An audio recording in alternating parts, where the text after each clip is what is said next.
DTM Online TV subscribe गरिदिनुहोस्।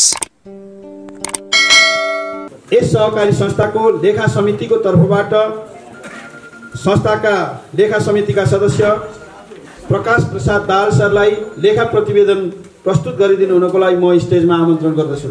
धन्यवाद। यस गरिमामय कार्यक्रमका अध्यक्षज्यू, प्रमुख अतिथि तथा उपस्थित सम्पूर्ण शेयरदानी महानुभावहरूमा हार्दिक अभिवादन व्यक्त गर्न चाहन्छु। म लेखा समितिको तर्फबाट अध्यक्षको आज्ञाले सदस्य प्रकाश दाहाल आफ्नो अमूल्य जीवन समर्पण गर्नुहुने सम्पूर्ण ज्ञात अज्ञात सपूतहरूप्रति उच्च सम्मान प्रकट गर्दै यस संस्थालाई स्थापना गरी यस अवस्थासम्म सहज ढङ्गले ल्याउन योगदान दिनुहुने अग्रज महानुभावहरूप्रति कृतज्ञता व्यक्त गर्दै म अब 77-78 को लेखा समितिको प्रतिवेदन संक्षिप्त रूपमा प्रस्तुत गर्ने अनुमति चाहन्छु।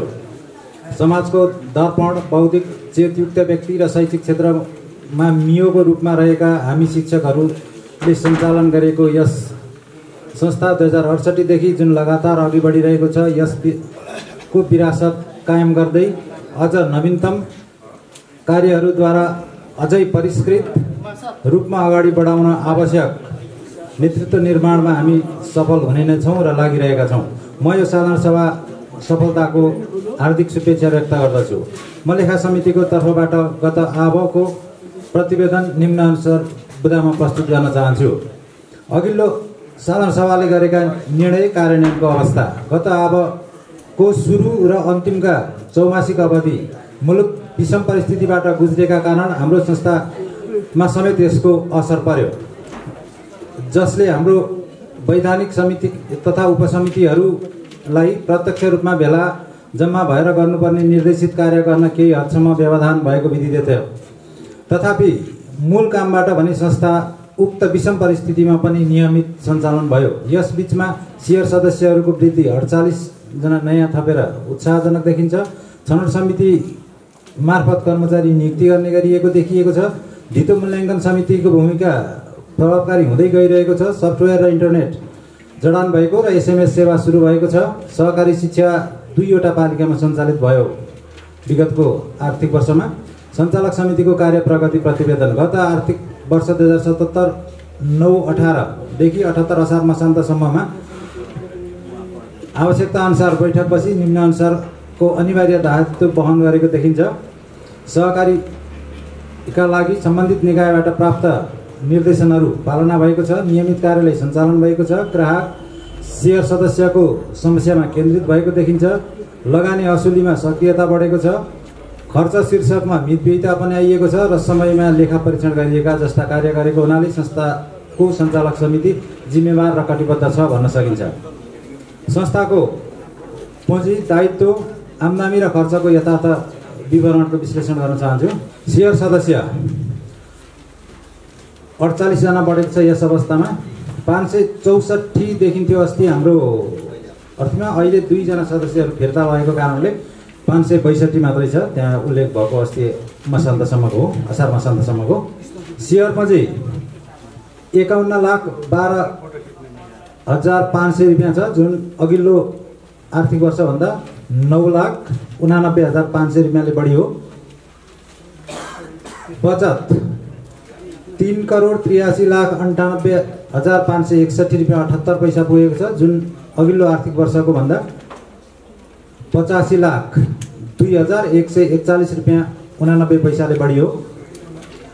लगानीमा रहेको रकम 4,09,04,053 छ, जुन अघिल्लो आबको भन्दा 1,22,36,000 रुपियाँले बढी हो। कुल आम्दानी 59,36,468 रुपियाँ 78 पैसा छ, जुन अघिल्लो वर्षको भन्दा 13,81,169 रुपियाँले बढी हुन आउँछ। कुल व्यय, यसमा बचतकर्तालाई दिएको ब्याज समेत समावेश छ, 48,85,519 रुपियाँ 77 पैसा, जुन अघिल्लो आबको भन्दा 9,87,033 रुपियाँ 60 पैसाले बढी हो। र बैंक मौजात 70,34,225 रुपियाँ देखिन्छ, जुन अघिल्लो आर्थिक वर्षको भन्दा 15,36,737 रुपियाँ कमी हो। भनेको तरलता चाहिँ केही कमी देखिन्छ, लगानी अलि बढी भएको देखिन्छ। यसरी अध्ययन गर्दा मौजुदा रकम बढी देखिनु सोचनीय छ, तथापि अघिल्लो वर्षको भन्दा यो मौजात रकम केही घटेको देखिन्छ। अन्य सबै शीर्षकको अवस्था तुलनात्मक अध्ययन गर्दा संस्था तीव्र प्रगतिमा अगाडि बढिरहेको देखिन्छ। यसको बिचमा र यसलाई निरन्तरता दिन सबै सेयर सदस्यहरूको क्रियाशीलता जरुरी छ। भौतिक पुँजीतर्फ म यो भनिनुहोस् तपाईँहरूको हातमा छ। अन्य पक्षहरू व्यवस्थापकीय पक्ष सञ्चालक समिति सक्रिय छ, लेखा सुपरिवेक्षण समिति पनि सक्रिय छ, उपसमितिहरू आवश्यकता अनुरूप सक्रिय छन्। कर्मचारी तथा व्यवस्थापकलाई अझ बहुआयामिक र क्रियाशील बनाउन जरुरी छ। सेयर सदस्यको आफ्नो वैधानिक दायित्वप्रति सचेत हुन जरुरी छ। नीतिगत पक्षहरू सहकारी ऐन न्यायालय संस्थाको विनियम तथा अन्य नीतिगत नियमहरू चुस्त दुरुस्त छन् र भइरहेका छन्। यो सन्तोषजनक छ र यसलाई परिमार्जन गर्न अझ सक्रिय हुन जरुरी देखिन्छ। सुझावहरू सहकारी शिक्षा र तालिमलाई अझ व्यवस्थित गर्नु र विस्तार गर्न आवश्यक छ। म्याद नआएका ऋणीहरूलाई सचेत गराउने, घर दैलो जाने, पत्राचार गर्ने, नाम सार्वजनिक गर्ने, कालो सूचीमा लाने गरी अघि बढ्न तथा कानुनी प्रक्रियामा समेत लैजानुपर्ने स्थिति देखिन्छ। किनकि हाम्रो अलिकति खराब कर्जा अथवा भागा नआएको कर्जा चाहिँ अघिल्लो वर्षको भन्दा निकै बढेको छ।